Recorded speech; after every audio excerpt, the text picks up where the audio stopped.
Olá, eu sou a professora Cláudia Coelho Hardag, professora visitante da Unifesp, Universidade Aberta do Brasil, e faço parte do Projeto Forma. O nosso Projeto Forma ele tem como objetivo a formação dos professores da Unifesp para a polidocência e estamos também abrindo, inclusive, essa entrevista para o curso de formação de designers tecnologia digital, o TED, né? E como a Universidade Aberta ela tem essa missão também de democratização do conhecimento da informação, os cursos do Projeto Forma estão abertos para os professores da rede pública de ensino, da educação básica ao ensino médio. Hoje, nós vamos tratar de um tema que é muito importante dentro da cultura digital, da cibercultura, e que deixa os professores e os produtores até de videoaula, e quando a gente vai dar fazer uma gravação como essa, ou usar um filme, um pouco confusos, indecisos, né? A gente não sabe muito bem como lidar com uma coisa que se chama propriedade intelectual, direitos autorais. E até os próprios alunos sempre ficam com dúvida com relação a plágio, enfim. São temas que ficaram mais complexos depois do advento da internet, das redes sociais e do acesso aí que a gente tem à informação. Para nos ajudar um pouquinho a entender, né, essa complexidade legal, né, esses aspectos legais, óbvio que eu tinha que trazer uma especialista no tema, né, e convidamos a professora doutora Simone de Alcântara Freitas, que é professora do Senac São Paulo, do Centro Universitário, e tem disciplinas voltadas a essas questões, as disciplinas que ela dá nos cursos de design. Eu vou ler um pouquinho aqui, né, o currículo da professora, um mínimo currículo, porque, afinal de contas, né, a gente estuda tanto, tem que divulgar, né, professora Simone?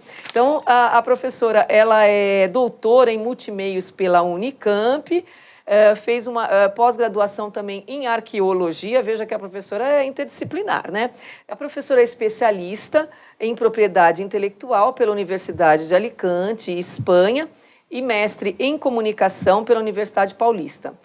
O lado, né, de formação do direito é pela USP, pelo Largo de São Francisco, e isso acabou levando a professora a caminhar nessa trajetória aí de se preocupar muito com a questão dos aspectos éticos e legais do uso do conhecimento, da informação e da arte para o uso educacional. Professora Simone, muito obrigada por ter aceitado o nosso convite.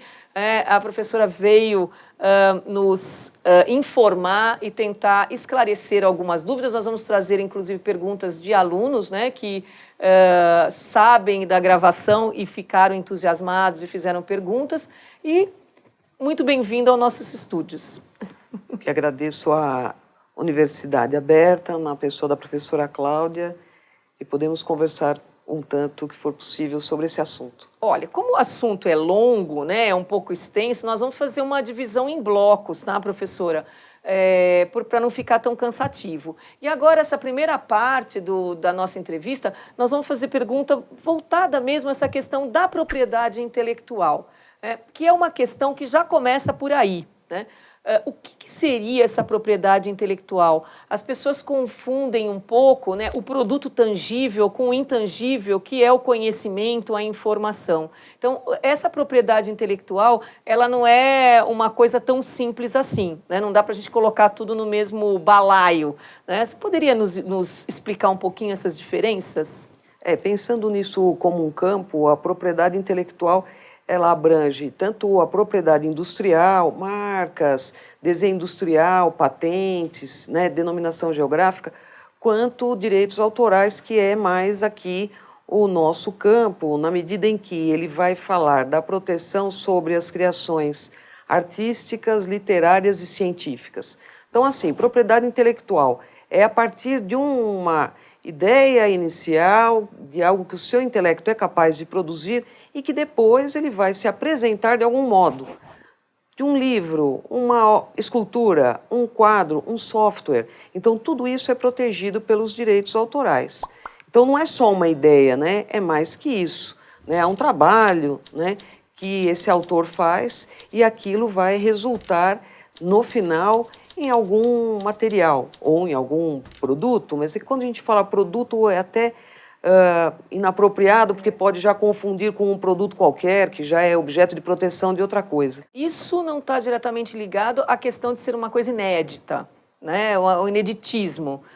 Isso porque, por exemplo, nós na universidade produzimos, né, pesquisa, livros, artigos, nem tudo é tão inédito assim, mas de qualquer forma está protegido. De qualquer forma está protegido e tem uma discussão grande que se faz a respeito do tem que ser inédito, não tem que ser inédito, que assim, realmente nós temos que ter consciência que toda produção que é feita, especialmente a científica, ela é feita sempre a partir de algo anterior, né? Que alguém em algum momento estudou, pesquisou e você vai dali para frente. Então, o ineditismo, ele é relativo, né? Muito relativo. Isso é exigido para outra coisa com relação ao campo lá das patentes, para que lhe dê proteção. Agora, no campo da produção autoral, inédito, praticamente... Essa altura, né, da vida não tem como você fazer essa verificação. O que é importante é imaginarmos, bom, quem fez, quem teve esse trabalho, quem teve esse cuidado, né? Quem gastou ali o seu tempo naquela determinada construção.